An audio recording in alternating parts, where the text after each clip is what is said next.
Thank you very much. Welcome back. Now, if I could choose just one word to describe my next guest, it would be versatility. Her music career has seen her labelled as the thinking man's punk, but she's also turned up on the big screen in such films as The Tempest and Quadrophenia. Most recently, you might have seen her on TV in Cluedo, standing in the parlour next to Colonel Mustard clutching a lead pipe. Did she do it? Let's find out. Toyah Wilcox.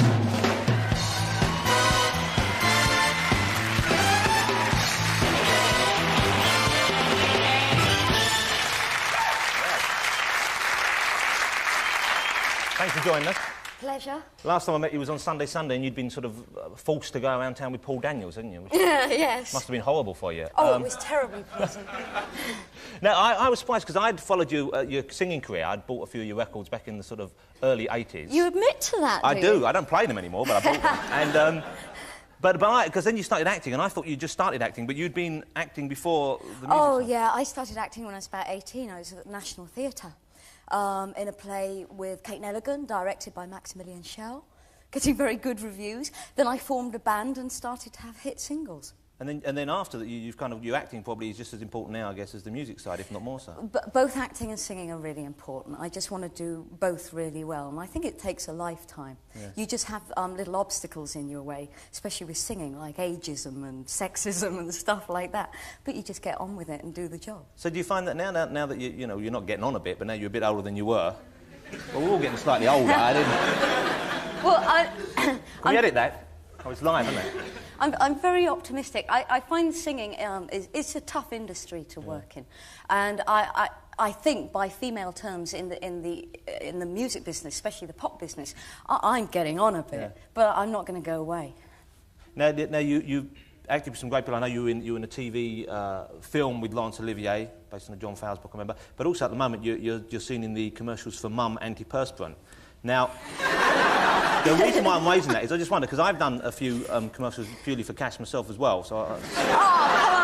I know the score. I know no one does it out of the love, of the product purely, but but I wonder why you would go for something like... Because, we had Andy Kirsch on the show last week, and he was advertising a spot cream, and I figure, if you have to choose, why go for something like a spot cream or antiperspirant? They're not the most sexy subjects in the world to be associated with, I'd rather go for them than a bank. Would you really? Yeah.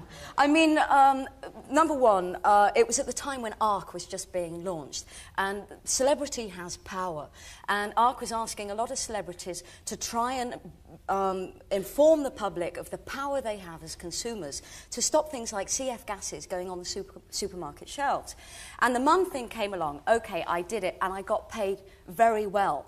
And that meant it gave me the choice of what work I could do for the next few years. I mean, I made 2 albums on it. I could work in theatre, because usually in theatre per week you get about 50 quid to go home with.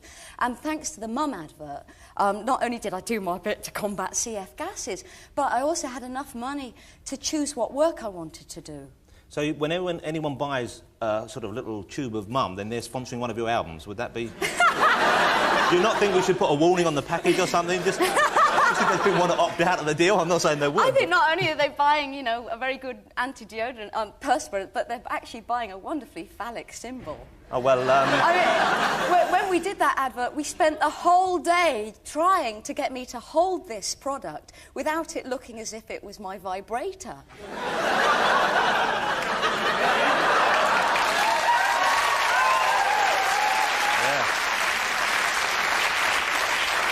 I'd hazard a guess that the outtakes for that pass for quite a lot of money, don't they?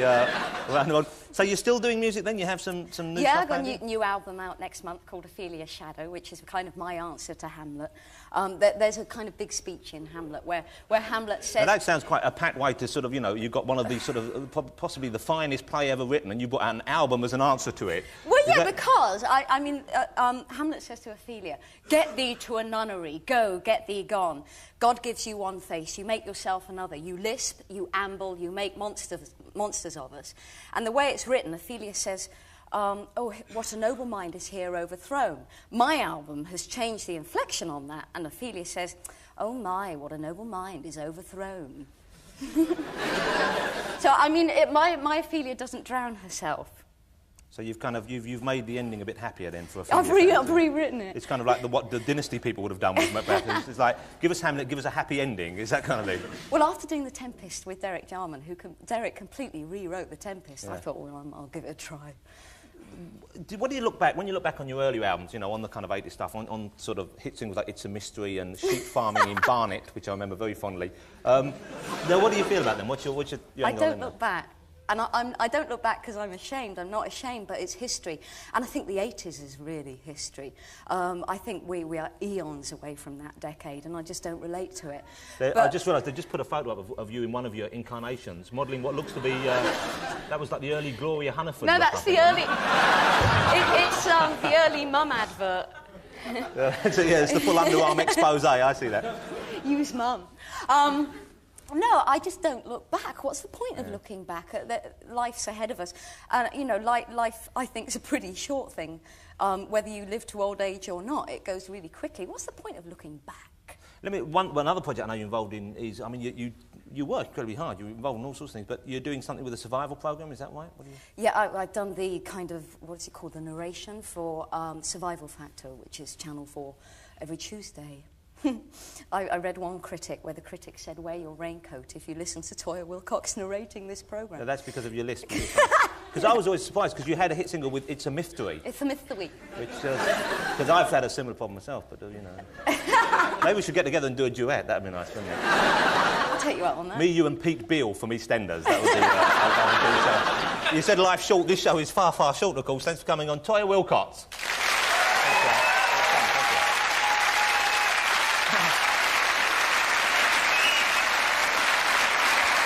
Well, my final guest...